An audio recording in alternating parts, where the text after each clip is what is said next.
하나님이 기뻐하시는 예배를 위해 예배 시간 10분 전에 도착하기. 배려와 양보가 있는 행복한 주차하기. 휴대폰은 예배 시작 전에 끄거나 무음으로 변경하기. 생수를 제외한 음식과 음료를 가져오지 않기.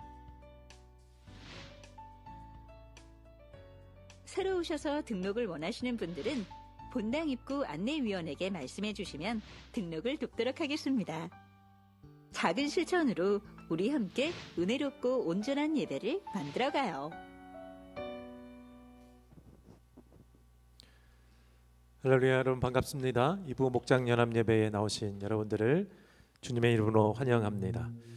오늘도 우리를 예수 그리스도의 몸된 교회로 부르셨습니다. 오늘 예배로 우리가 서로 함께 지어져 가고 있음을 다시 기억하는 귀한 예배가 되기를 원합니다. 우리 모두 함께 자리에서 일어나셔서 우리의 찬양을 받으시기에 합당하신 우리 하나님을 찬양하겠습니다.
어제도 계셨고 오늘도 계시며 이제 곧 오실 우리와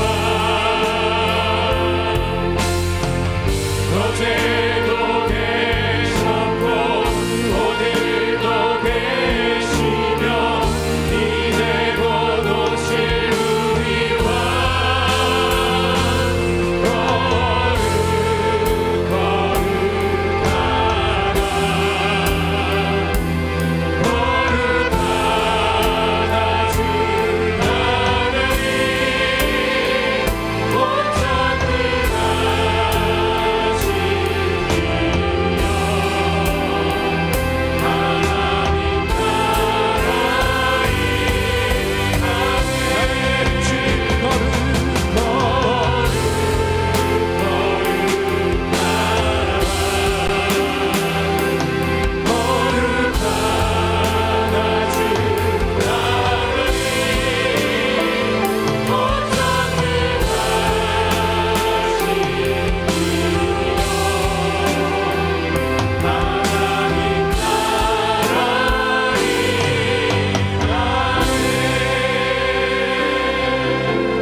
사도신경으로 하나님께 우리의 신앙을 고백하겠습니다. 여러분은 하나님 아버지를 믿습니까? 나는 전능하신 아버지 하나님 천지의 창조주를 믿습니다. 여러분은 그의 아들 예수님을 믿습니까? 나는 그의 유일하신 아들 우리 주 예수 그리스도를 믿습니다. 여러분은 예수님께서 여러분의 구원을 위해 하신 일을 믿습니까? 그는 성령으로 잉태되어 동정녀 마리아에게서 나시고 본디오 빌라도에게 고난을 받아 십자가에 못 박혀 죽으시고 장사된 지 사흘 만에 죽은 자 가운데서 다시 살아나셨음을 믿습니다. 여러분은 예수님께서 어떻게 오실 것을 믿습니까? 하늘에 오르시어 전능하신 아버지 하나님 우편에 앉아 계시다가 거기로부터 살아있는 자와 죽은 자를 심판하러 오십니다. 여러분은 성령 하나님을 믿습니까? 나는 성령을 믿으며 거룩한 공교회와 성도의 교제와 죄를 용서받는 것과 몸의 부활과 영생을 믿습니다. 아멘. 모두 함께 자리에 앉으셔서 늘 우리와 함께 하시고 우리의 친구 되신 주님, 우리를 친구 삼아 주신 주님을 우리 힘차게 손뼉치며 찬양하겠습니다.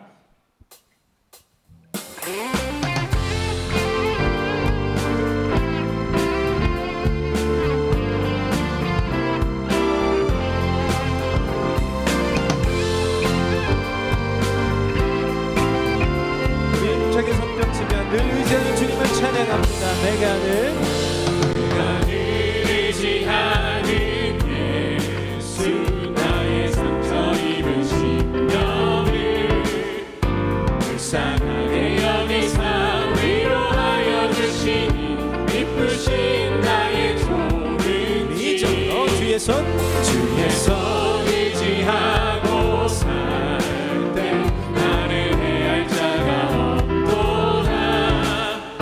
주님 나의 마음을 크게 위로하시니 기쁘신 나의 조르기 내가 의지하는 내가 의지하는 예수 나의 사모하는 친구 나의 기도 들사 응답하여 주시니 기쁘신 나의 조르기 우리를 친구 삼아 주신 예수님, 그 미쁘신 예수님은 우리 마음 다해 다시 한번 찬양하겠습니다.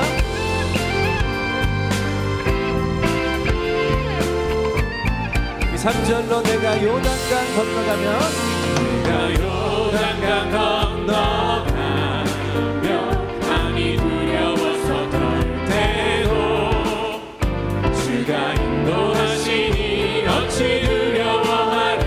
기쁘신 나의 조르기 내가 의지하는 내가 의지하는 예수 나의 사모하는 친구 나의 기도 들사 응답하여 주시니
원하시는 주님 찬양합니다. 할렐루야.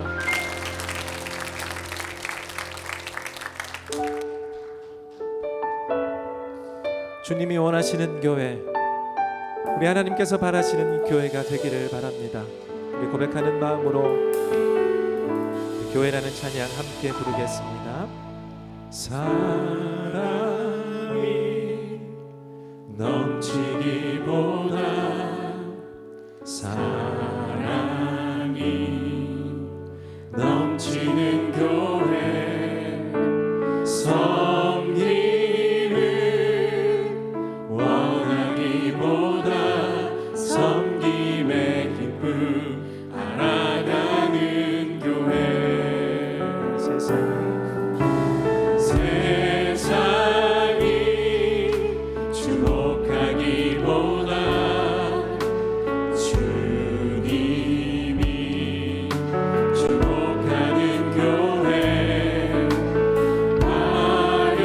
화려한 겉모습보다 중심이 하는 교회 주님이 피로 사신 주님이 피로 사신 아름다운 교회 서로 사랑함으로 하나 되는 교회 주님이 머리 되신 거룩한 교회 우리 함께 만들어가요. 아멘. 내 작은 생각보다도 내 작은 생각보다도 되네 소중한 많은 교회 세상에 알려지기보다 서로가 서로를 비하는 교회 아멘. 주님이 피로 사신 주님이 피로 사신 아름다운 교회 서로 사랑함으로 하나 되는 교회 주님이 머리 대신 거룩한 교회 우리 함께 만들어가요.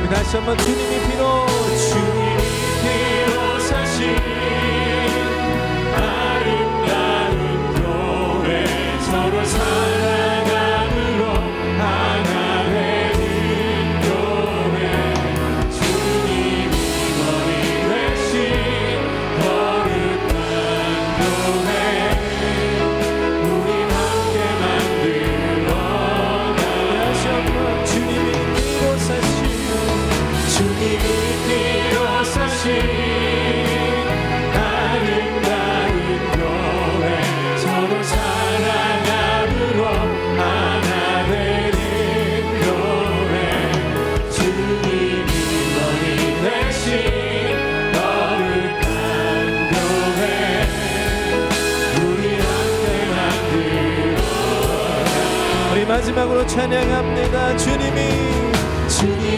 피로 사신 아름다운 교회 서로 사랑함으로 하나 되는 교회 주님이 머리 되신 거룩한 교회 우리 함께 만들어가요.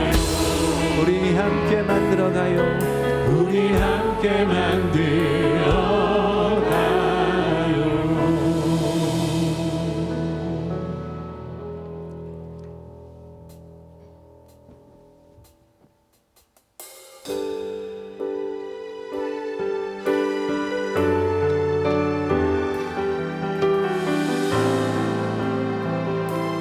주님이 주님이 흘리신 보혈을 기억하며 찬양합니다. 보혈을 지나 보혈을 지나 하나님 품으로 보혈을 지나 아버지 품으로 보혈을 지나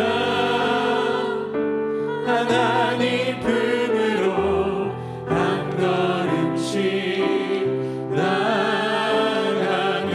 우리 다시 한번 보혈을 지나 지나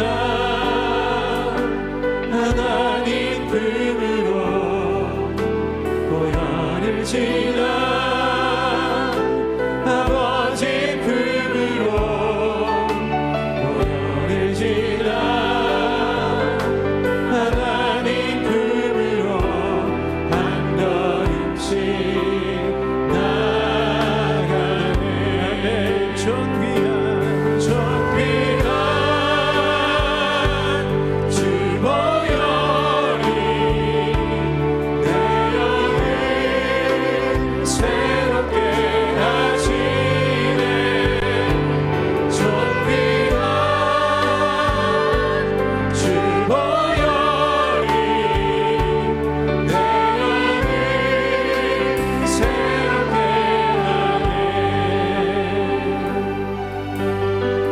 다시 한번 보혈을 지나 보혈을 지나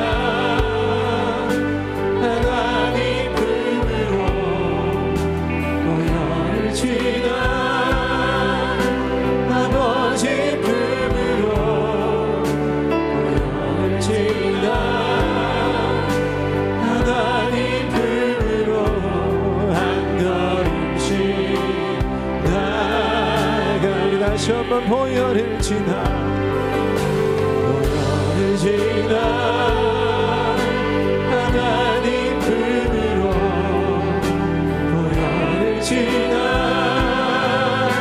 아버지 품으로 보혈을 지나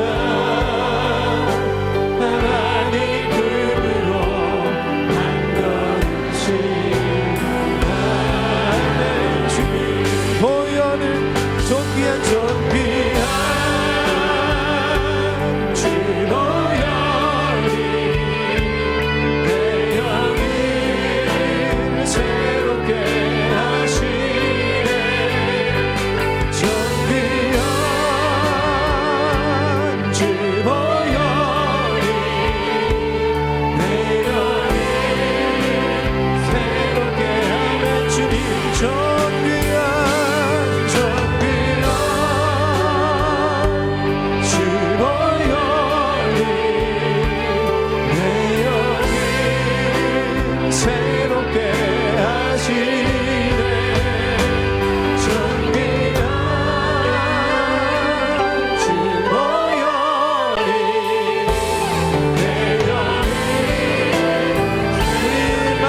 찬양합니다.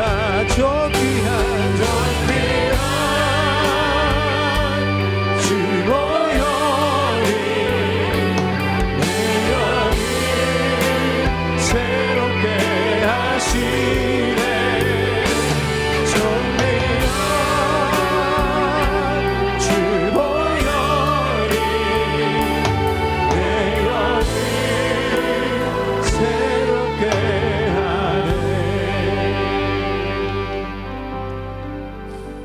함께 주 앞에 기도하겠습니다. 먼저 우리의 연약함을 내어놓고 기도합시다. 섬기기보다 섬김을 받으려 했고 주님을 주목하기보다 나를 주목하고 나의 유익과 만족함에 집중했던 한 주의 삶과 우리의 생활을 주님 앞에 회개하겠습니다. 그럼에도 우리를 사랑하셔서 우리를 예배로 부르신 주님, 오늘도 하늘의 지혜로 겸손의 방법과 사랑하는 방법을 알려주시옵소서. 우리 두 가지 기도의 제목을 가지고 합심하여 한번 기도하겠습니다.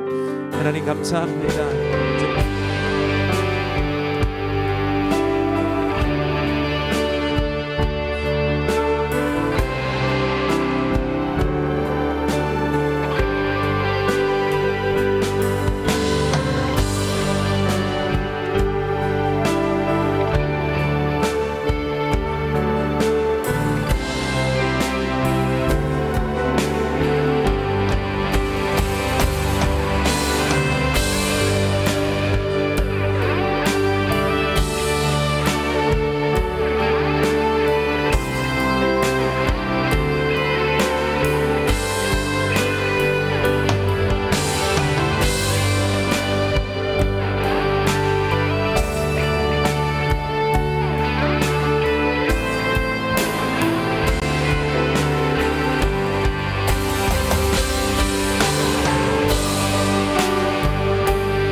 진실하신 하나님을 찬양합니다. 오늘 이 예배의 자리에 불러주심에 감사드립니다. 우리의 해결될 수 없는 은밀한 죄를 전부 아시고도 구원의 자리에, 이 예배의 자리에 불러주심에 감사드립니다. 오직 주님만이 나의 전부이심을 고백합니다. 마음속에 있는 크고 작은 말할 수 없는 우리들의 죄를 용서하여 주시옵소서. 다른 이의 섬김은 너무 쉽고 당연했고 나의 작은 섬김은 스스로 애썼다 위로하였습니다. 다른 이의 작은 허물은 쉽게 입에 올리며 비난했고 나의 믿음은 올바르다 생각하며 교만하였습니다. 힘들고 지친 나를 위해 또 때로는 내 욕심을 채우기 위해 하나님께 일하여 달라고 구하는 기도를 했고 예배의 자리에서는 성령 충만함을 간구하기보다 내가 만족스러운 시간이어야만 은혜 받았다 착각하였습니다. 너무 습관적이고 반복적이어서 어떤 죄를 지었는지 기억할 수조차 없는 이 죄된 본성을 하나님 용서하여 주시옵소서. 이 시간 온전히 주님께만 예배를 올려드리기 원합니다. 나의 걱정이 이 예배의 시간을 가로채지 않게 하시고 내가 만족하는 예배가 아닌 성령 충만함으로 하나님의 기쁨이 되는 예배의 시간이 되게 하여 주시옵소서. 금요일부터 오늘까지 진행되는 중고등 톡틴 수련회를 통해 다음 세대가 하나님을 만나고 하나님의 기쁨을 충만케 하는 귀한 시간이 되게 하여 주시옵소서. 곧 시작될 작은 목자 훈련을 통해 우리의 지식이 자라기보다 우리의 삶이 변하는 시간이 되게 하여 주시옵소서. 육체와 마음의 고통을 겪고 있는 성도들을 긍휼히 여겨주셔서 하나님의 평안을 허락하여 주시고 어려운 중에도 하나님을 놓지 않고 힘든 시간을 지혜롭게 잘 이겨낼 수 있는 힘을 허락하여 주시옵소서. 주님이 피로 사시고 머리 되신 거룩한 교회와 목장을 우리가 서로 사랑하고 섬김으로 잘 세워갈 수 있도록 하여 주시고 그 모습을 통해 세상이 예수님의 사랑을 알 수 있도록 하여 주시옵소서. 하나님을 전하는 것에 삶을 드리는 선교사님들을 위해 기도합니다. 선교사님들의 삶과 그 사역 그리고 그 가정 위에 하나님의 임재하심이 날마다 함께하는 은혜를 부어 주시옵소서. 우리의 유일하신 구원의 통로 되시고 우리를 죽기까지 사랑하신 예수 그리스도의 이름으로 기도드립니다. 아멘.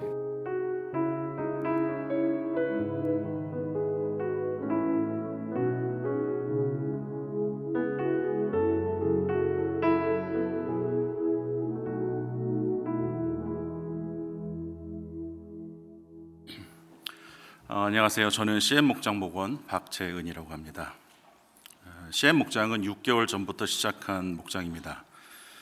저는 코로나 이후에 목장 모임을 거부하다가 새 목장에 속하게 되었는데요.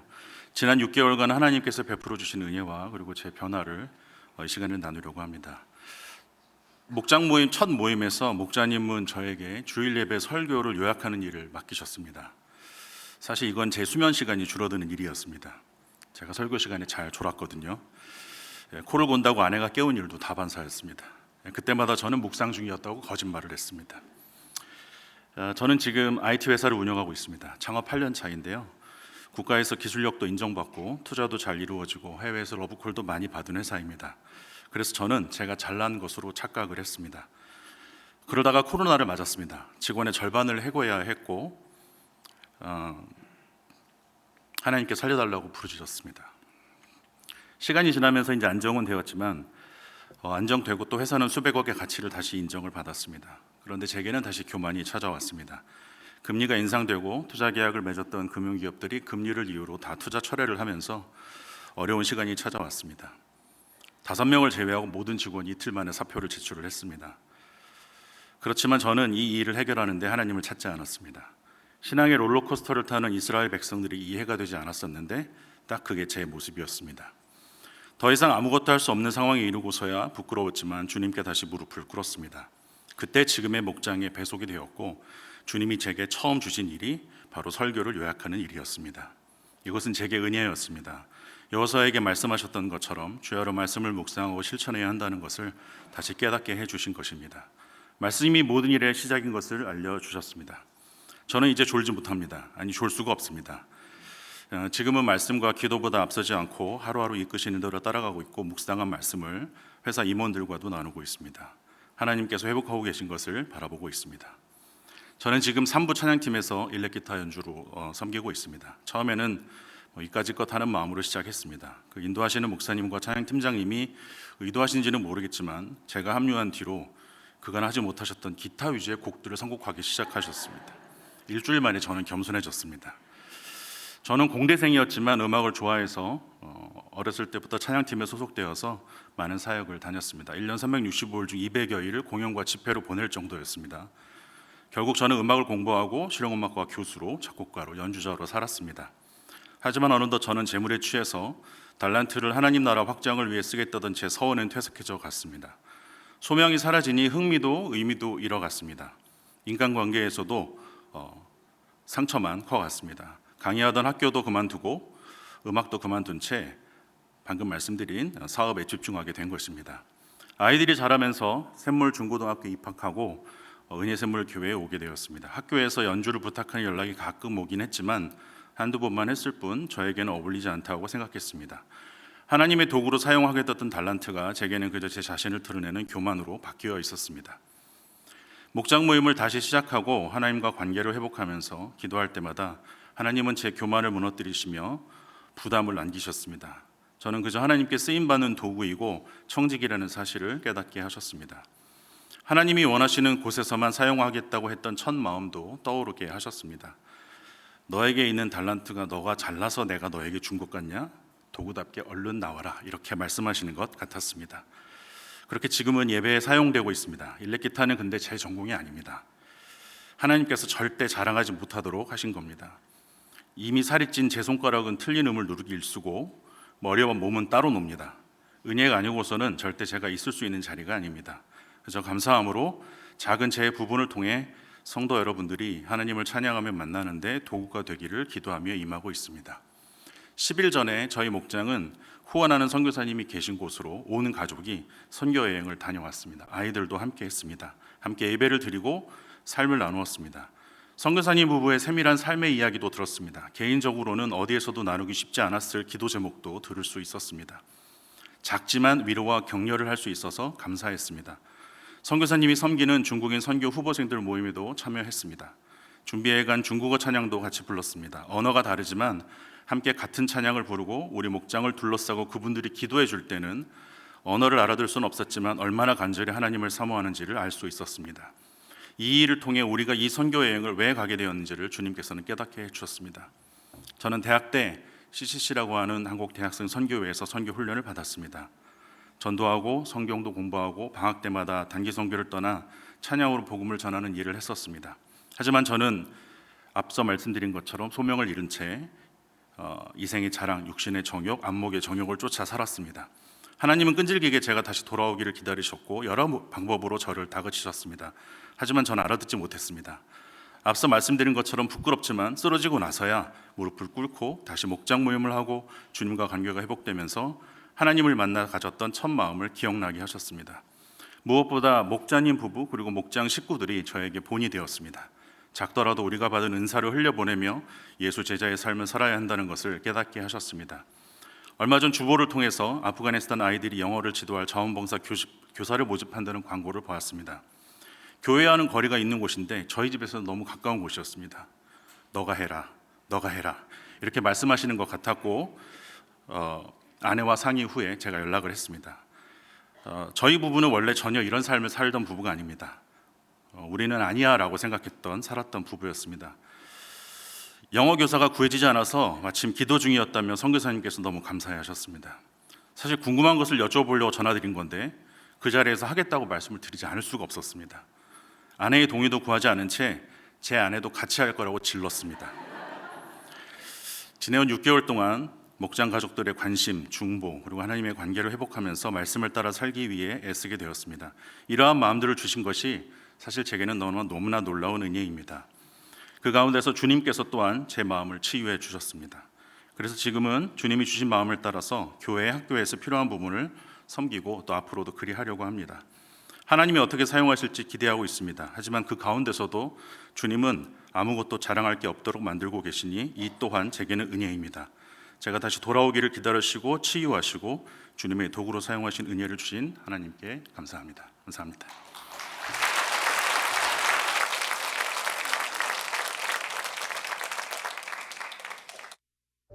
(2월의) 마지막 주일 교회 소식입니다. 2025년 상반기 작은 목자 훈련이 3월 2일 주일부터 시작됩니다. 주보와 모바일 신청서에서 자세한 내용을 확인해 주시고 모바일 QR코드, 홈페이지, 문자 메시지로 신청할 수 있습니다. 성도님들의 많은 신청을 부탁드립니다. 2025 열방의 셈이 2월 22일 토요일, 23일 주일 양일간 오후 5시에서 7시까지 안데우콜에서 열립니다.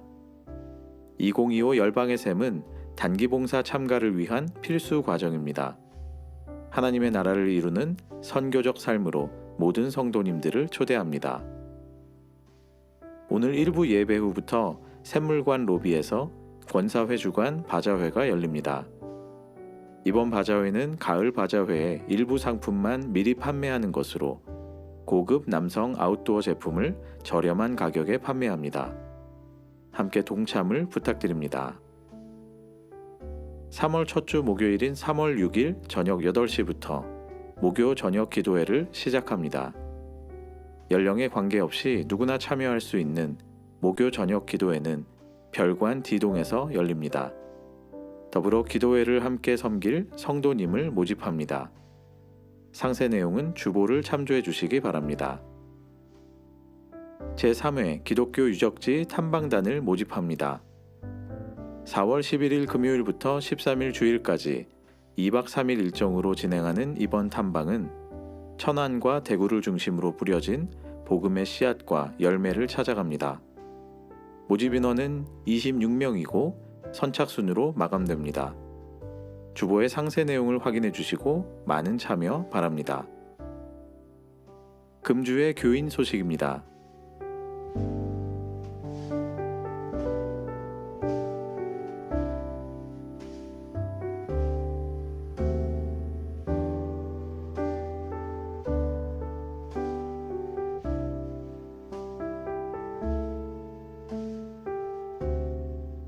기타 소식은 주보를 참조해 주시기 바랍니다.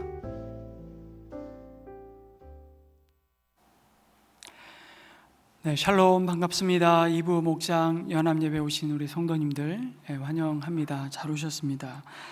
우리 영상으로 보았던 합심기도 제목 가운데 우리 작은 목자 훈련 신청을 아마 거의 이번 주까지 받고 마감하게 될 것 같습니다. 아직 신청하지 못하신 성도님들은 신청할 수 있는 상공부가 여러 강좌들이 여전히 열려 있습니다.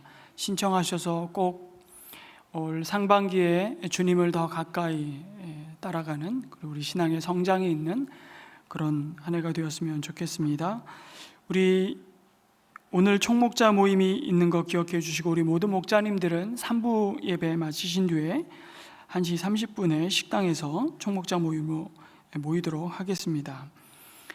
권사회에서 바자회를 오늘 하게 되는데요. 우리 한 성도님이 기증하신 기증품을 우리 성도님들에게 이제 판매하면서 그 모든 수익금을 단교 선교를 위해서, 주의 나라 복음을 위해서, 또 구제를 위해서 요긴하게 잘 사용하게 될 것입니다. 많은 참여 부탁드리고, 매일 성경 큐티 책자를 아직 구입하지 못하신 성도님들은 나가실 때 로비에서 구입하실 수 있습니다. 함께 해주시고, 점점 날씨가 따뜻해지면서 이제 차량들을 많이 또 가지고 오시고 또 현장 예배로 참여하시게 되는데 오고 가며 여러 가지 또 어려움이 불편함이 있을 수 있습니다. 우리 자원봉사로 주차 안내를 좀 섬기실 성도님들 함께 동참해 주시고, 제가요 이걸요 왜요 이렇게 말씀하지 마시고 하나님이 마음에 찔림을 주시는 성도님들, 이거 나보고 하라는 것이구나, 자원하시면 그 일 가운데 하나님이 주시는 그 섬김의 기쁨을 또 정말 풍성히 누리게 될 것입니다. 추운 겨울, 너무 무더운 여름에 사실 어떤 봉사받아도 힘든 봉사, 주차 봉사거든요.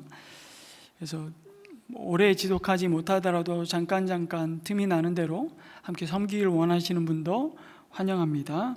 꼭 주보에 안내 드린 대로 담당 팀장님에게 연락해 주시고 함께 섬겨 주시길 부탁드리고요. 제가 이렇게 보니까 예배 시간에 앞자리로 나오시는 건 좀 불편한 자리 같습니다. 아무래도 저를 바라보시고 혹은 스크린을 바라보실 때 고개를 이렇게 들어야 되기 때문에, 근데 이 불편한 자리가 정말 하나님께서 주시는 더 복된 은혜의 자리가 될 줄 믿고 안쪽부터 채워주시되, 여러분 그거 기억했으면 좋겠습니다.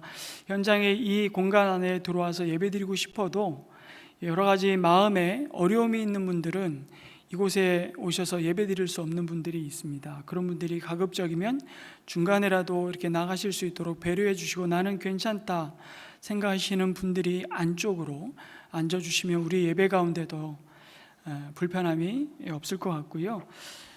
우리 예배 10분 전에 오는 광고를 늘 광고를 예배 시작하기에 앞서서 드리는데, 그 광고를 정작 보셔야 될 성도님은 늘 못 보시죠. 중간에 한번 광고를 드려야 되나 이런 생각도 가끔씩 해보게 되는데, 하여튼 오늘 또 은혜 나눔으로 박재원 성도님 귀한 간증해 주셔서 감사드리고요. 샘물 배움 공동체 샘물 중고등학교 교가 샘물의 노래라고 있습니다. 그것을 작곡한 분입니다.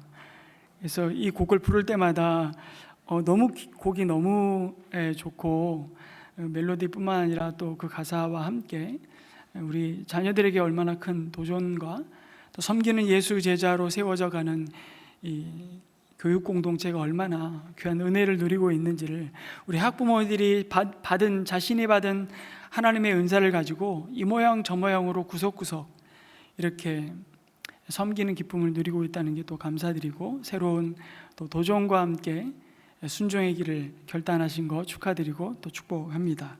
오늘 우리에게 주시는 하나님의 말씀은 사도행전 2장 37절에서 41절까지만 우리 교독하시고 말씀을 나누겠습니다. 사도행전 2장 37절에서 41절, 37절 말씀을 먼저 봉독합니다. 사람들이 이 말을 듣고 마음이 찔려서 형제들이여 우리가 어떻게 하면 좋겠습니까 하고 베드로와 다른 사도들에게 말하였다.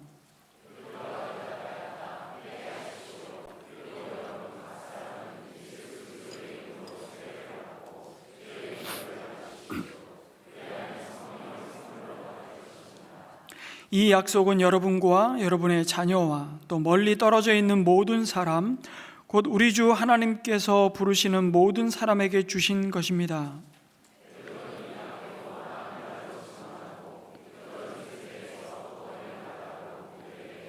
함께 읽습니다. 그의 말을 받아들인 사람들은 세례를 받았다. 이렇게 해서 그날의 신도의 수가 약 3,000명이나 늘어났다. 아멘. 성도 여러분, 성령의 임재 가운데 성령의 말하게 하심을 따라서 오순절 마가요한의 다락방에 모였던 120여 명의 제자 공동체가 하나님의 큰 일을 각국 언어로 선포하였습니다. 하나님이 행하신 큰 일이 무엇일까요? 그것은 무법자들의 손을 빌어 죽임당하신 예수님을 다시 살리시고 그를 주와 그리스도가 되게 하신 구원의 역사입니다. 예수님은 우리의 모든 죄를 사하시기 위해 우리를 대신하여 십자가에 죽으셨죠. 그러나 죽음은 예수님을 가둘 수 없었습니다. 하나님은 사망의 권세를 뚫고 예수님을 다시 살리셨습니다. 그리고 예수님을 하늘 보좌 우편에 앉히셔서 지금도 하늘 보좌 우편에 앉으셔서 쉬고 계시는 것이 아니라 여전히 이 땅을 통치하고 계십니다. 그리고 약속대로 성령을 보내셔서 온 땅을 여전히 만왕의 왕으로 그리스도의 백성을 통해 하나님의 나라가 이 땅에 임했음을 선포하고 통치하고 계심, 그것을 120여 명의 성도들이 하나님이 주신 각국의 언어로 선포했던 것이죠. 그 순간 자신들만이 하나님의 선민이라고 자부했던, 하나님의 나라에서 가장 가깝다고 생각했던, 아니 착각했던 이스라엘은 하나님과 졸지에 가장 멀리 있는 자들이 되었음을 드러내십니다. 유대인들이 믿고 섬겼던 하나님은 그들을 창조하시고 그들을 구속하실 하나님이 아니라 그들이 만든 하나님, 자신의 욕망을 채우고 만족시키기 위해서 고안해낸 우상에 불과했다는 사실이 예수님을 십자가에 못 박는 순간 다 드러나고 폭로되고 말았던 것이죠. 그러나 하나님은 그들이 죽인 예수를 주님과 그리스도, 곧 세상에 참되고 영원한 왕이요 구원자가 되게 하셨습니다. 이 모든 일의 증인들이 지금 한 번도 배우지 않은 열방의 언어로 이 복음을 전하고 있는 것입니다.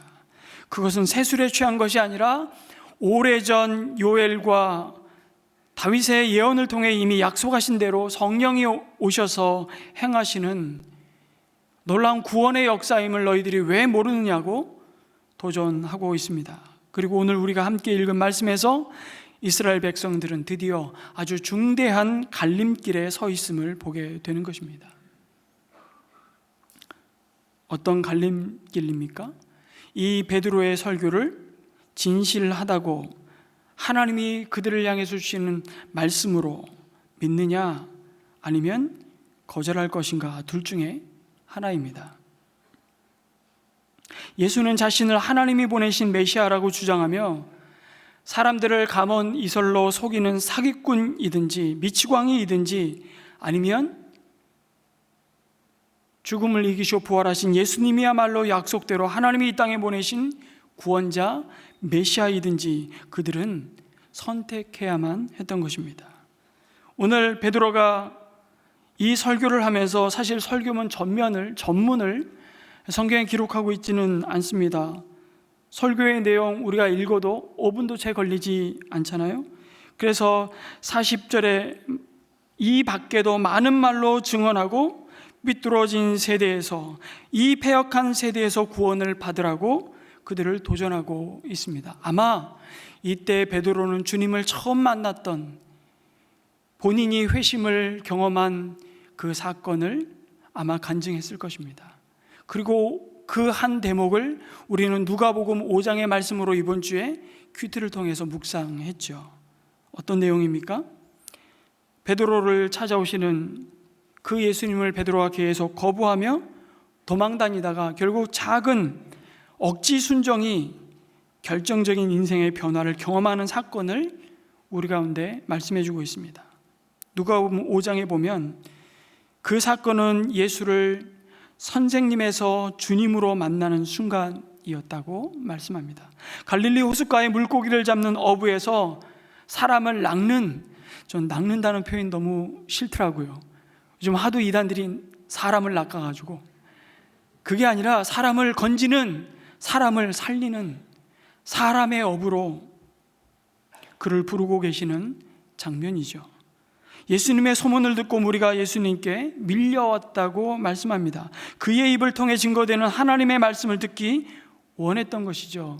근데 때마침 갈릴리 호숫가에 진을 친 무리들을 위해 예수님은 베드로에게 그의 배를 물 위로 띄워줄 것을 요청하셨습니다. 무리들을 향해 하나님의 말씀을 가르치기 위해 임시 강대상을 만들어 달라는 것이었죠. 아니, 왜 하필 나야? 이걸요? 제가요?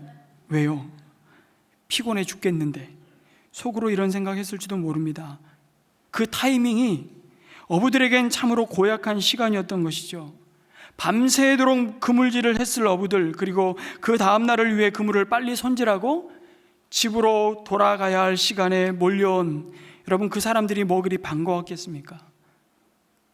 더군다나 고기라도 실컷 잡아서 팔고기라도 손에 있고 그 고기를 사기 위해서 몰려온 손님들이라면 뭐 어부들 입장에서 신바람도 났겠지만 지금은 빈손에 허기진 배를 움켜잡고 잠 못 잔 피곤한 눈을 해가지고 지금 그물을 손질하고 있는 상황입니다. 아니, 무슨 때 아닌 난리들인지 모를 상황인 것이죠. 베드로 입장에서 보면 이 무리들은 전부 다 일들은 안 하고 몰려다니면서 자신의 작업장에 와서 귀찮게 하는 회방꾼들에 불과했을 겁니다. 참으로 짜증나는 순간입니다. 베드로는 배 빌려주고 자기는 집에 들어간 것도 아니고 분명히 예수님하고 배에 함께 있으면서 그의 말씀을 다 들었을 겁니다.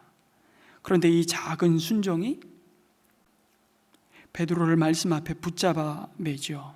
그리고 그가 원하든 원치 않든 주님의 말씀 앞에 더 큰 반응을 보여야만 하는 시간이 그에게 허락되었던 겁니다.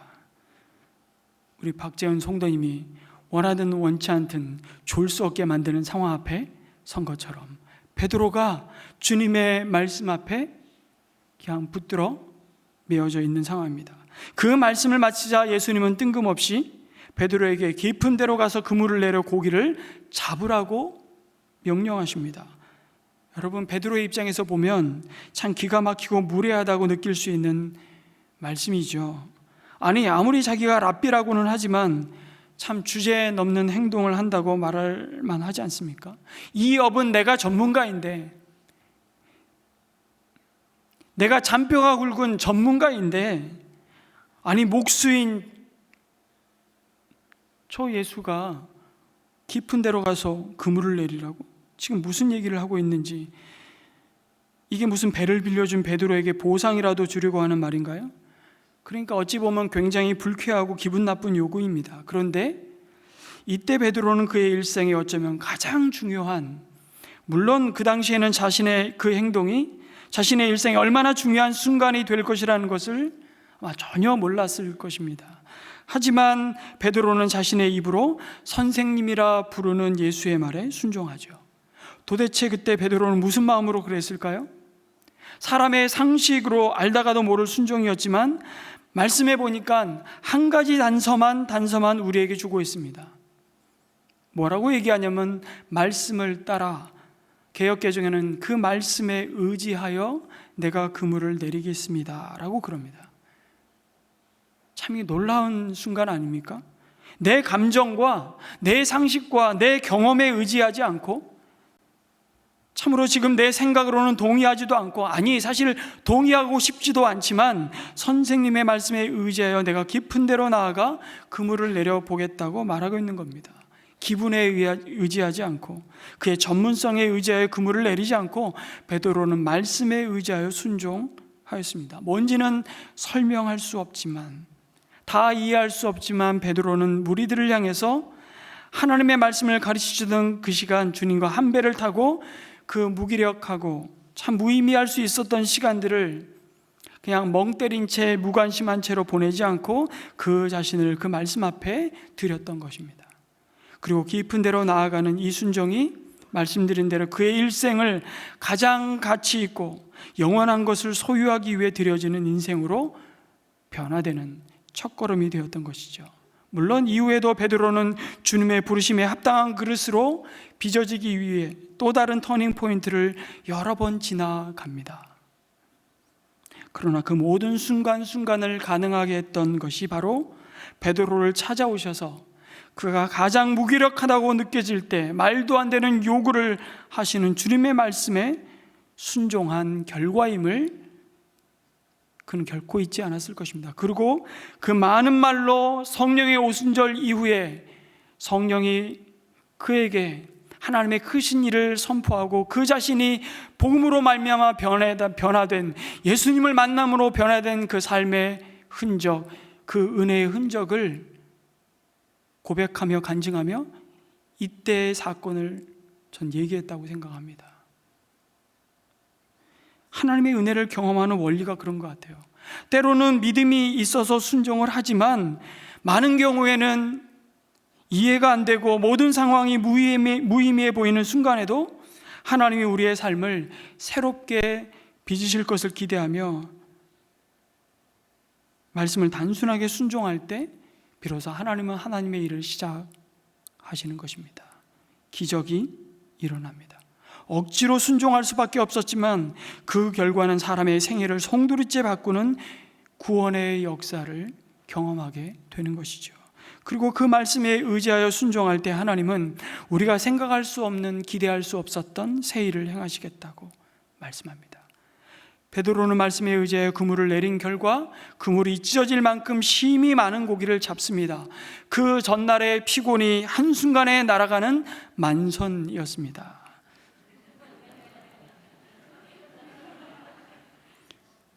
그런데 그 만선의 기쁨 앞에, 이 놀라운 기적의 순간 앞에 베드로는 너무 뜻밖의 반응을 보이잖아요.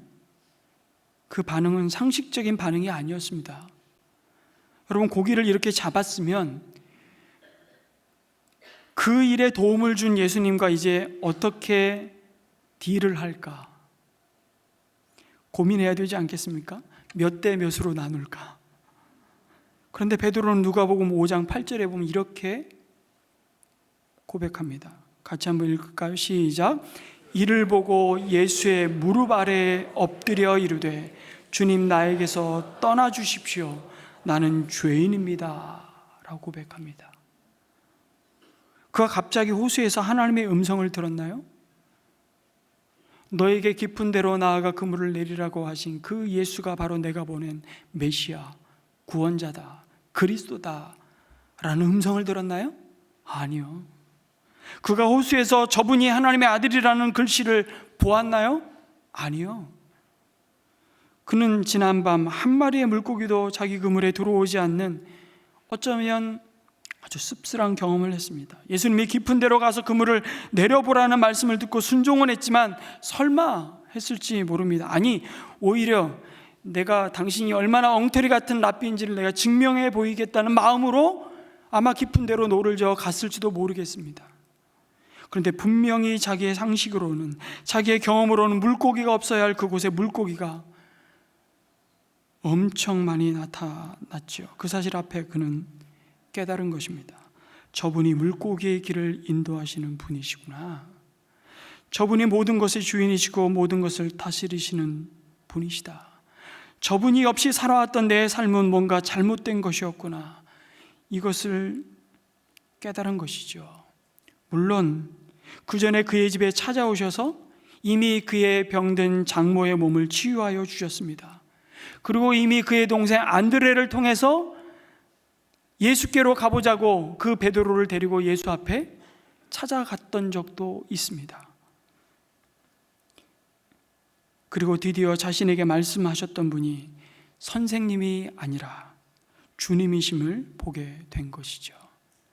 이미 베드로의 마음 가운데 성령이 일하기 시작하셨습니다. 그 고백이 저는 죄인입니다. 제발 저를 떠나십시오. 라는 고백이죠.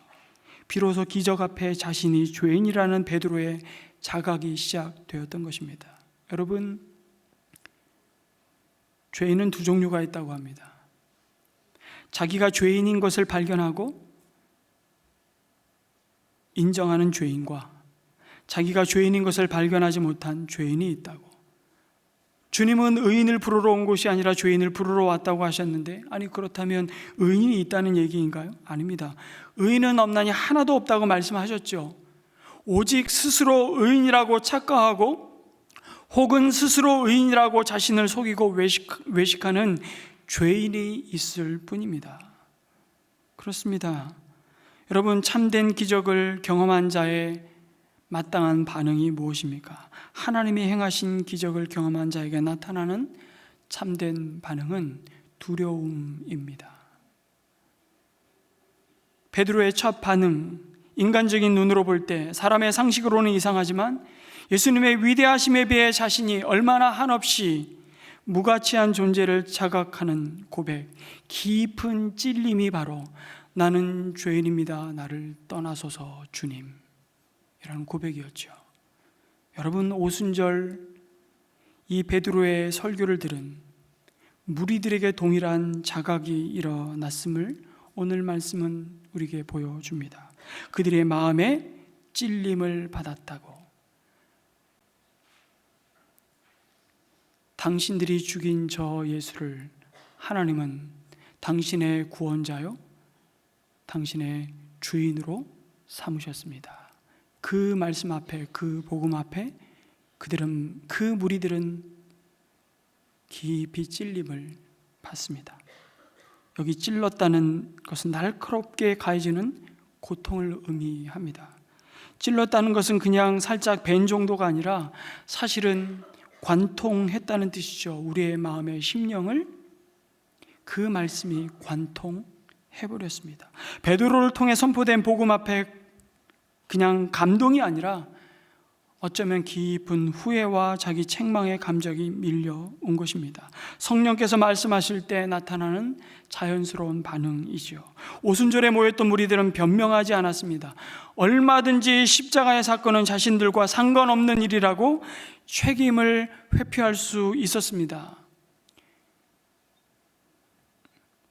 나는 예수님의 피를 내 손에 묻히지 않았습니다. 나는 그 현장에 있지 않았습니다. 그런데 그들은 내가 예수를 죽인 자였음을 인정한 것입니다. 중요한 것은 베드로가 아니라 성령님이 그들의 심령을 찔렀다는 사실입니다. 성도 여러분, 예배 시간에 성령님이 우리를 이렇게 찌르는 역사가 있기를 주님의 이름으로 축원합니다. 여러분, 어떤 점에서 하나님의 말씀을 대환하는 모든 설교는 반드시 나를 향한 표적 설교가 되어야만 합니다. 오해하지 마십시오. 저는 단 한 번도 특정한 성도들을 마음에 두고 염두에 두고 설교를 해본 적이 없습니다.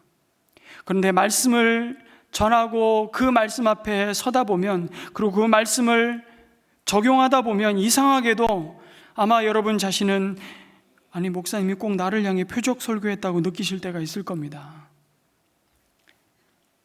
그럼 감사하시기 바랍니다. 아니, 감사해야 됩니다. 모든 설교는 성령님이 나를 표적 삼아 찌르는 것임을 믿으시기 바랍니다. 내가 찔려야 해요. 그럼 누가 찔러야 되겠습니까? 오늘 말씀이 나를 찌르기를 주님의 이름으로 축원합니다. 매일매일 하나님의 말씀 앞에 설 때마다, 매일 성경에 주시는 그날에 일용할 영의 양식을 펼칠 때마다 우리의 심령이 찔리기를 축복합니다. 가끔 신앙생활을 왜 하느냐고 성도님들에게 물어보면 마음의 안정과 평화를 얻기 위해서라고 말하는 분이 더러더러 계십니다. 네, 맞습니다. 주님도 우리에게 주신 약속이죠. 수고하고 무거운 짐진 자들아 다 내게로 오라. 내가 너희를 쉬게 하리라. 주님만이 주실 수 있는 그 참된 평강과 안식을 위해 우리는 오늘 주님 앞에 염치불구하고 예배자로 하나님 앞에 나왔습니다. 그 심령이 가난한 자들을 향해 주님은 오늘도 우리에게 하나님만이 주시는 참된 하늘의 위로와 평안으로 우리의 심령을 채우십니다. 그런데 이것만이 전부일까요? 사실 그 전에 굉장히 중요한 우리 가운데 일어나야 할 변화가 있다고 오늘 말씀해 주시죠. 국내 성경 애플리케이션 가운데 여러분 어떤 성경 앱을 깔고 계신지 모르겠습니다. 가장 많이 쓰고 있는 것이 가피풀 성경이라고 하더라고요. 국내에만 100여만 명이 이 어플을 쓰고 있는데 여러분도 이 성경 어플을 가지신 분들이 많으실 텐데, 근데 이 가피풀에서 한 해 동안 우리나라 사람들 가운데 이 성경의 앱을 깐, 그리고 꾸준히 그 성경을 가지고 통독을 하면서 성경에 밑줄을 그을 수 있는데요. 그 밑줄을 그은 것 가운데 가장 많이 밑줄을 그은 성경 말씀이 어떤 말씀인지 아십니까? 한 100여 명 가까운 이 성경 이 앱을 깔았는데 그 중에 가장 많은 밑줄이 그어진 성경 구절이 있답니다. 1위부터 10위까지. 근데 1위가 뭘까요? 맞춰보세요. 아마 여러분이 밑줄 친 건 성경일 수도 있습니다. 빌립보서 4장 6절 말씀이라고 하더라고요. 아무것도 염려하지 말고 오직 모든 일에 기도와 간구로 너희 구할 것을 감사함으로 아뢰라. 그리하면 모든 지각에 뛰어난 하나님의 평강이 그리스도 예수 안에서 너희 마음과 생각을 지키시리라. 저도 대학생 때 성경 69절 암송구절, 189절 암송구절을 이렇게 갖고서 외웠던 성경 말씀에 이 말씀이 있었습니다. 참 너무 귀한 말씀이죠. 그런데 이렇게 성경 앱에 밑줄 친 말씀 구절들 1위부터 10위까지 뽑아보면 다 이런 위로와 격려의 말씀이랍니다. 그래서 국민일보 기자가 이런 기사를 실었는데요. 젊은이는 취업 불안, 장년은 노후와 은퇴의 불안 등으로 불안이 극에 달한 시대, 이런 시대 가운데 주님을 통해 어려움을 극복하려고 하는 노력의 일로 보인다고, 이 사회가 너무 힘들고 어려우니 미래에 대한 꿈을 꿀 수 없는 시대다 보니 이 같은 하나님의 말씀으로 내 안에 소망을 품고 힘을 얻으려고 하는 것 충분히 이해가 되는 것이죠. 그런데 오늘 좀 더 깊은 진실을 말씀드리겠습니다. 궁극적으로는 우리의 마음의 평안이 하나님으로부터 부어주시는 은혜임을 우리 인정하고 그것이 맞습니다. 그런데 기독교 신앙은 참 평안과 안정이 주어지기 전에 먼저 마음이 불편해야 합니다. 먼저 마음이 찔려야 합니다.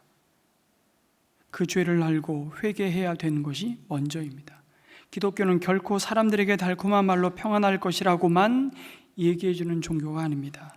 불편한 진실을 알려주지요. 당신이 그대로, 당신의 고집한 대로, 당신의 야망을 따라 살면 망합니다. 한 번 죽는 것은 사람에게 정하신 것이요 그 후에는 심판이 있으리니 이 일생을 다음 생을 위한 소중한 준비로 삼으십시오. 그리고 가장 소중한 준비가 있다면 하나님이 보내신 예수 그리스도를 나의 주, 나의 하나님으로 모셔 드리는 것입니다. 그 불편한 진실을 말해줄 때 우리에게 나타나는 반응이 우리가 어떻게 하면 좋겠습니까? 우리가 어찌할꼬 탄식하게 하는 것이죠. 그 뒤에 주님의 십자가를 받아들이고 용서받는 자에게 비로소 세상이 줄 수 없고 빼앗을 수 없는 참 평안이 임하는 것입니다. 그래서 하나님의 말씀이 우리 영혼을 깊이 찌르는 것이죠. 히브리서 4장 12절 13절에 이 하나님의 말씀에 대해서 우리에게 이렇게 증거합니다. 하나님의 말씀은 살아있고 힘이 있어서 어떤 양날 칼보다도 더 날카롭습니다. 그래서 사람 속을 꿰뚫어 혼과 영을 갈라내고 관절과 골수를 갈라놓기까지 하며 마음에 품은 생각과 의도를 밝혀냅니다. 하나님 앞에는 아무 피조물도 숨겨진 것이 없고 모든 것이 그의 눈앞에 벌거숭이로 드러나 있습니다. 우리는 그의 앞에 모든 것을 드러내 놓아야 합니다. 하나님의 말씀은 살았고 운동력이 있어 양날의 어떤 검보다 예리하여 우리의 가장 감추고 싶고 은밀한 부분, 그 예민한 부분을 찌르십니다. 우리의 일터에서, 우리의 부부의 관계 속에 여전히 옛사람의 그 오랜 삶의 방식과 태도, 내려놓지 못하는 악한 습관과 우리 안에 있는 분노와 음란과 시기심과 중독의 문제를 다 말씀 앞에 드러내십니다. 우리 영혼을 수술하신다는 것이죠. 그 영혼의 정곡을 찌르십니다. 말씀 앞에 반응하게 만드십니다. 그래야 우리가 사니까. 여러분, 말씀은 평가하는 게 아닙니다. 반응하는 것이지. 오늘 말씀 참 좋은 설교네. 그리고 돌아가신다면 여러분 설교를 잘못 들은 것입니다. 진짜 제대로 된 말씀의 검으로 찔리면 우리는 어찌할꼬 탄식할 수밖에 없습니다. 이것은 내 자신의 영혼의 비참함과 미천이 다 드러났을 때 터뜨리는 탄식이죠. 우리가 어찌할꼬. 그리고 그 탄식은 우리로 하여금 질문하게 하는 것입니다. 하나님의 아들을 죽인 죄를 어떻게 하면 씻을 수 있겠는가 질문하죠.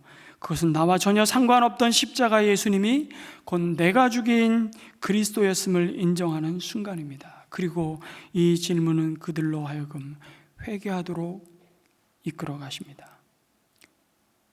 그러나 여러분, 그것도 주님의 은혜인 것을 우린 나중에 고백하지 않을 수 없습니다.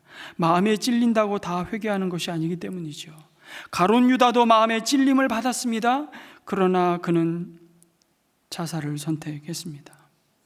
사도행전 7장에 가면 여러분 스데반의 설교를 들은 후에 그 청중들도 찔렸습니다. 여러분 사도행전에 19편의 설교가 있다고 말씀드렸습니다. 8편은 베드로의 설교이고 한 편은 스데반의 설교이고 또 한편은 야고보의 설교이고 나머지 9편은 사도 바울의 설교문이 사도행전에 실려 있습니다. 어쩌면 28장의 사도행전은 그냥 설교집이라고 해도 과언이 아닙니다.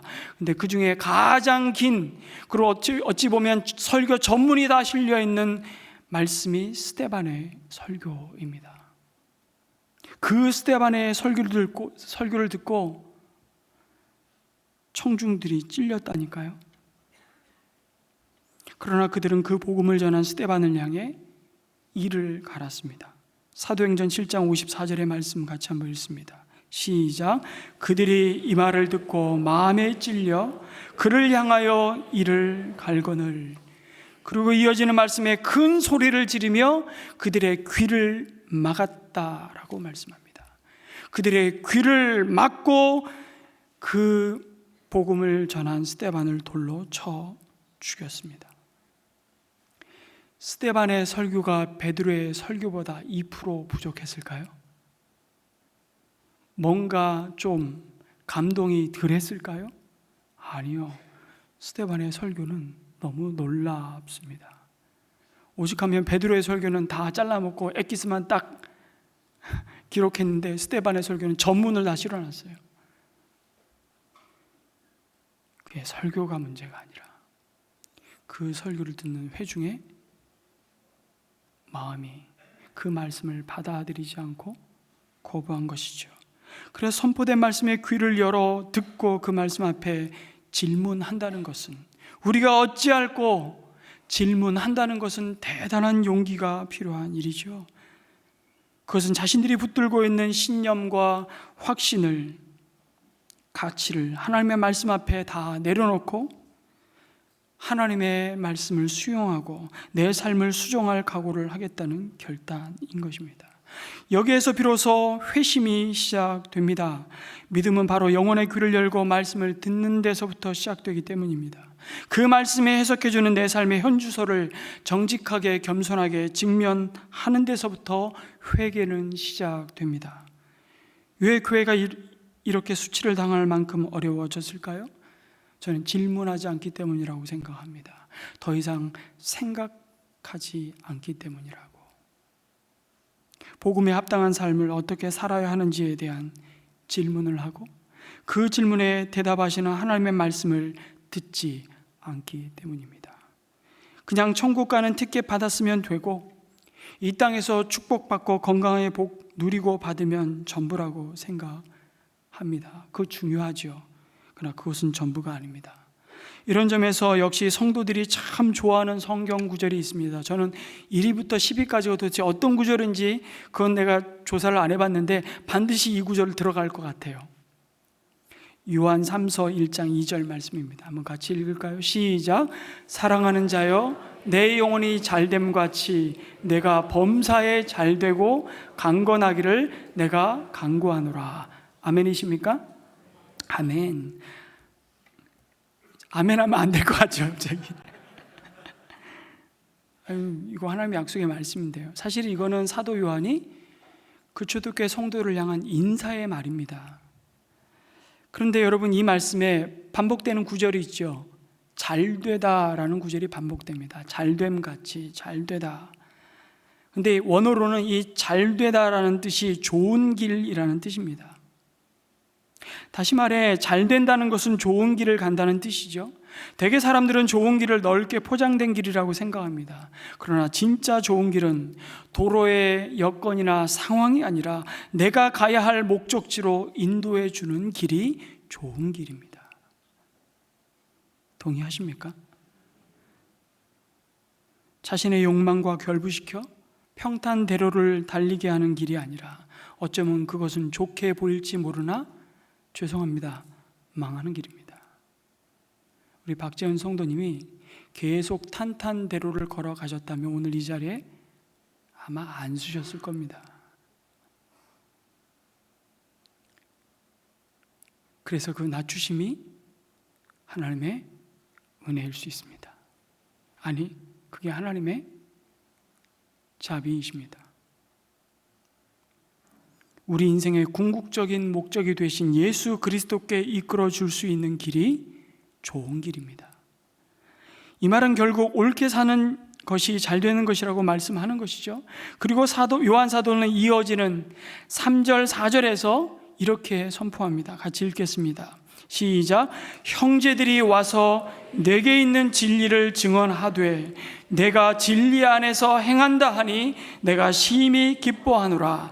내가 내 자녀들이 진리 안에서 행한다함을 듣는 것보다 더 기쁜 일이 없도다 라고 말씀하십니다. 결국 잘 되는 것, 옳은 길은 진리로 연결되는 겁니다. 진리이신 예수 그리스도께로 향하는 것이죠. 그래서 베드로는 마음의 찔림을 받고 우리가 어찌할꼬 탄식하며 질문하는 자들을 향해 대답합니다. 회개하십시오. 여러분, 그 말씀 앞에 찔림을 받는 것은 우리 감정이겠죠.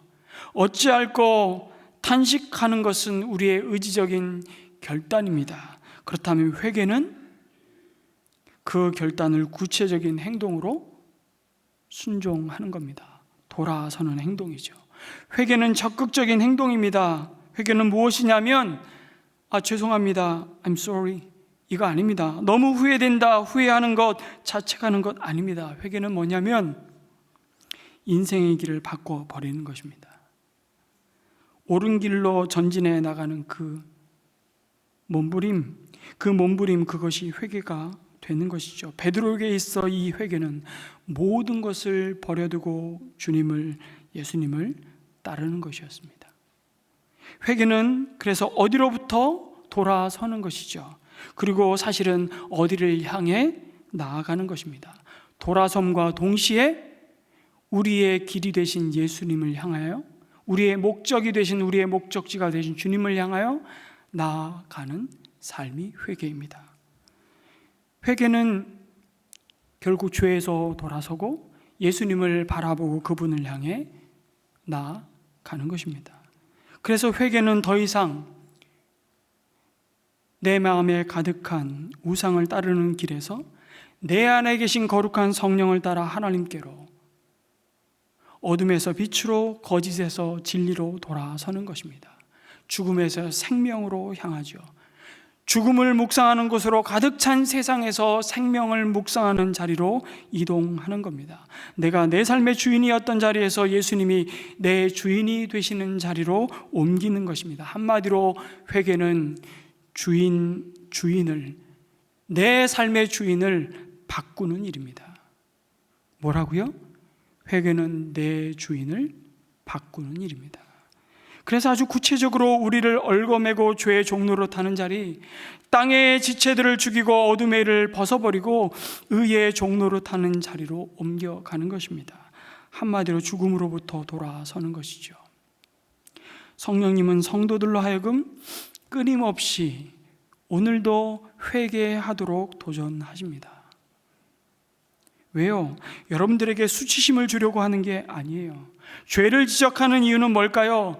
죄를 고발하는 게 목적이 아닙니다.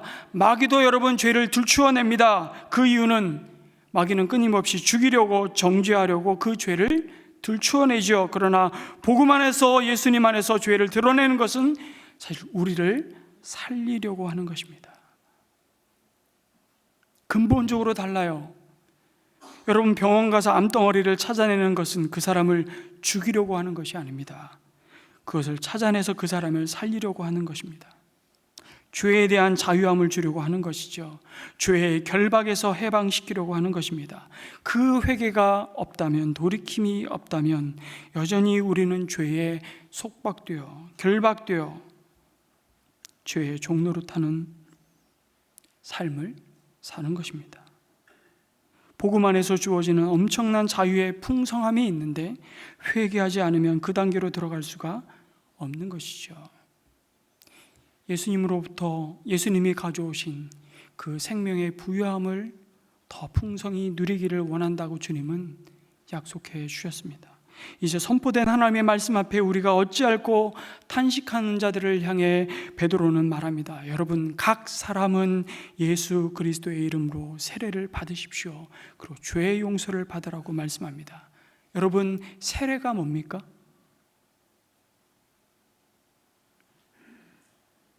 어떤 분은 세례는 장례식이라고 표현하더라고요. 정말 적절한 표현입니다. 회개한 사람은 죄의 자리를 떠나 하나님을 향해 걸어가죠. 그 결단의 표시가 세례인데요, 세례는 죄의 종로로 닿던 옛사람에 대하여 그 과거의 삶에 대해서는 죽는 것입니다. 내 정과 욕심을 주님과 함께 십자가에 못 박는 것이죠. 그리고 주님의 살아나심과 함께 나도 새 사람으로 살아나는 것입니다. 여러분, 죽고 사는 역사를 경험해야만 우리 영혼이 진짜 살아나게 되는 줄 믿습니다. 여러분, 원래 세례는 이방인들이 유대교로 개종할 때 요구받았던 의식입니다. 누가요? 누구? 이방인이 유대교로 개종할 때 요구받았던 의식이 정결 예식이었다고요. 그런데 지금 유대인의 입장에서 보면 세례를 받으라고 하니 자존심이 상하는 요구일 수 있습니다. 아니, 굉장히 굴욕적인 요구예요. 나는 이미 유대인인데 이방인에게 요구하던 것을 하나님의 선민이라 잡아오던 유대인들에게 지금 요구하고 있는 것입니다. 더군다나 자신들이 십자가에 매달아 죽인 예수, 하나님의 저주를 받은 자로 여겼던 그 예수의 이름으로 세례를 받는 일은 그런 근본적으로 예수님을 나의 주님과 구원자로 영접하지 않고는 상상할 수 없는 일입니다. 그런 그 세례를 받았다는 것은 이제 나 목숨 내놓고 살겠습니다 라는 결단이에요. 그러니까 아무나 세례받지 않았습니다. 사실은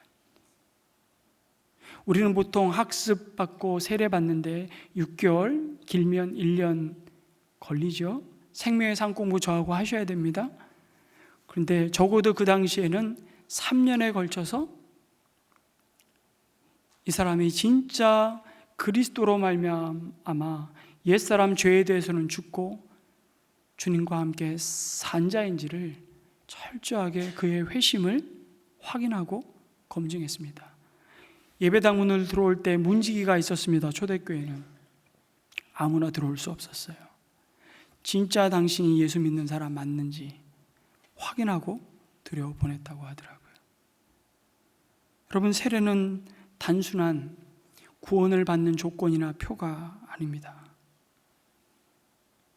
그래서 여러분, 회개에 함께 세례를 통해 죄의 용서함을 받고 공개적으로 이제 예수님께 속한 자여 예수님을 따르는 삶을 살겠다는 이 회심의 모든 과정은 그냥 교회에 안 나가는 사람이 교회에 나가기 시작하고 교회에서 요구하는 종교적인 삶을 살기 시작하는 정도의 변화가 아니라 삶의 모든 자리에서 우리 자신을 하나님께, 그리고 우리의 구원자이신 예수님께, 내 안에 거룩한 성령으로 함께 하시는 성령님께 항복하는 것을 의미합니다. 하나님, 항복하겠습니다. 내가 내 인생의 주인 노릇하겠다는 생각을 내려놓겠습니다. 더는 내 손에 가진 것으로, 내 머리에 아는 것으로, 내 통장에 쌓인 것으로, 나의 그 어떤 것으로 내 인생의 안전을 도모할 수 있다는 그 헛된 소망을 포기하고 새 주인을 영접하는 것이죠. 그리하면 성령을 선물로 받을 것이라 약속하십니다. 성도 여러분, 이 성령님은 우리에게 하나님이 주신 선물임을 믿으시기 바랍니다. 거저 주시는 은혜이잖아요. 나의 자격과 공로로 우리의 됨됨이를 보시고 우리가 사랑받을 만해서 우리에게 오신 분이 아닙니다. 오직 예수 그 이름에 생명이 있음을 믿고 내 자신이 법이 되고 내 자신이 기준이 되어 살아왔던 그 무법의 자리에서, 그 죄의 자리에서 돌이켜 진리이신 예수님을 나의 주 나의 하나님으로 영접한 자에게 임하시는 은혜인 줄 믿습니다. 우리 안에 함께 하신 성령님께서 여전히 우리로 죄에 대해 탄식하게 하십니다. 말씀 앞에 우리 영혼이 깊은 찔림을 경험하게 하십니다. 우리가 어떻게 하면 좋겠습니까? 우리가 어찌할꼬 이 질문 앞에 여러분, 우리의 이전 세계가 무너지고 죄에 대해서 날마다 죽고 의에 대해서, 생명에 대해서 날마다 새롭게 살아나는 자로 우리의 삶이 빚어가기를, 우리의 삶을 그 성령께서 빚어가 주시기를 주님의 이름으로 축복합니다. 아멘. 그 소망을 우리가 함께 품고 다시 한번 이 오순절 마가 요한의 다락방에 임했던 그 성령 하나님의 은혜를 다시 한번 우리가 구했으면 좋겠습니다. 이제 우리 안에 계신 성령께서 우리 안에 충만히 임재하셔서 오늘부터 또 달려가야 할 믿음의 경주길을 진리로 한 걸음 한 걸음 인도해 주십시오. 여러분, 하나님께 질문해 보십시오. 나는 하나님의 말씀의 찔림을 받고 있는지, 그저 지나가는 말에 상처를 받고 괴로워하지는 않습니까? 주님 말씀을 듣고 찔림을 받아 우리가 어찌할꼬 탄식하며 우리 죄에 대해 애통해야 하는 자가 되기를 이 시간 기도했으면 좋겠습니다. 그리고 우리의 삶에 여전히 내가 주인 노릇하고 있는 그 삶을 주님께 다시 한번 내어 맡기며 내 삶의 주인을 바꾸시는 그런 회개의 자리가 날마다 우리 가운데 있기를 간절히 소망합니다. 함께 기도하겠습니다. 아버지 하나님, 2000년 전 십자가의 사건이 나와 무관한 아무런 상관없는 사건이 아니고 그 십자가의 주님이 곧 나의 죄를 위해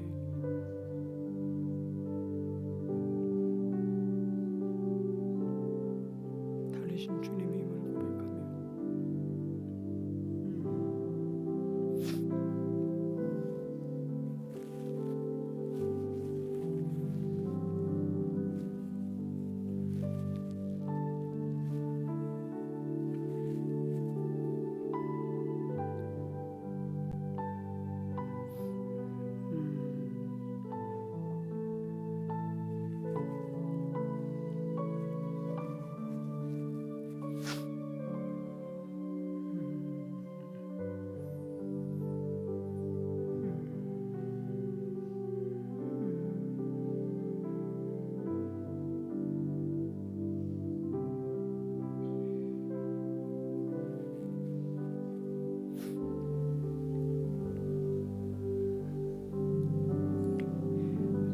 거룩하신 하나님, 강팍하고 여전히 교만하여서 어떤 말씀을 들어도 찔리지 않는 우리를 불쌍히 여겨 주시옵소서. 주님, 우리는 삶의 주도권을 주님께 넘겨드리지 않았으면서도 여전히 죄 아래에 거하며 살면서도 죄사함을 받았다고 착각하며 참된 회개의 자리로 나아가지 않고 버티고 있지는 않습니까? 이제는 주님께서 싫어하시는 그 삶의 태도와 방식과 생각으로부터 돌아서도록 성령 하나님 우리를 도와주시옵소서. 주님을 향하여 더 가까이, 우리가 어찌할꼬 탄식하며 우리의 삶의 방향을 주님께 향하여 진리이신 좋은 길이 되신, 옳은 길이 되신 주님을 향하여 더 가까이 나아가는 저희 순례의 길이 될 수 있도록 축복하여 주시옵소서. 우리의 삶을 우리의 영원한 주인 되신 주님의 손에 다시 한번 의탁드리며 우리 주 예수 그리스도의 이름으로 기도드립니다. 아멘. 우리 자리에서 일어나셔서 찬양하겠습니다.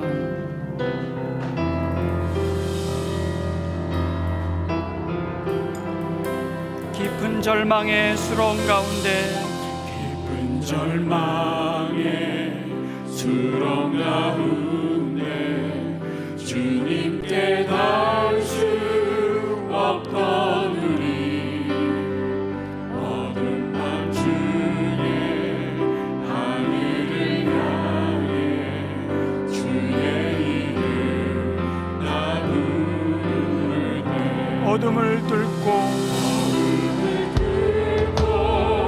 오신 주 사랑 나의 절망 거두셨네. 주님의 공로 다 이루셨네. 주 예수 나의 삶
여러분, 이 시간 여러분을 헌신의 자리로 초대합니다. 오늘 말씀의 응답으로 새롭게 결단하고 헌신하는 삶의 기도 제목이 있다면 그것을 주저하지 마시고 하나님 앞에 표현하시며 앞에 나오셔서 기도하기를 원하시는 성도님들이 계시면 축도 마친 뒤에 여러분을 위해 기도하겠습니다. 이제 평안한 마음으로 세상에 돌아가십시오. 선한 일에 용기를 가지시며 악을 악으로 갚지 마십시오. 항상 연약한 자를 도우시며 병든 자를 찾아보시며 곤란당하는 이웃을 위로하십시오. 모든 사람을 존경하시며 주님께 봉사하고 주님을 사랑하십시오. 모든 일을 믿음과 사랑으로 행하시며 어떤 일에도 소망을 포기하지 마십시오. 그리고 거룩하신 성령께 순종하여 기쁨과 감사의 생활을 해나가십시오. 우리 하나님 아버지는 여러분을 항상 도와주실 것입니다. 이제는 우리 삶의 영원한 주인 되신 우리의 산소망이 되신 예수 그리스도의 크신 은혜와 하나님 아버지의 끝없는 사랑하심과 지금도 우리와 함께 하시며 이 땅의 순례의 길을 한 걸음 한 걸음 진리로 인도하시며 우리를 회개케 하시며 죄에서 돌아서게 하시고 주께로 더 가까이 나아가도록 도우시는 성령 하나님의 충만하심이 하나님의 말씀 앞에 깊은 찔림을 받고 죄에서 돌아서며 죄와 사망을 이기신 주님을 향하여 더 가까이 나아가기로 결단하는 주의 백성들 머리머리 위에 오늘도 이 생명의 복음을 가지고 땅끝까지 달려가는 파송 선교사님들, 목장의 모든 후원 선교사님들의 삶과 사역 위에 우리 다음 세대 위에 또 한 주간도 함께하여 주옵시기를 간절히 축원하옵나이다. 아멘.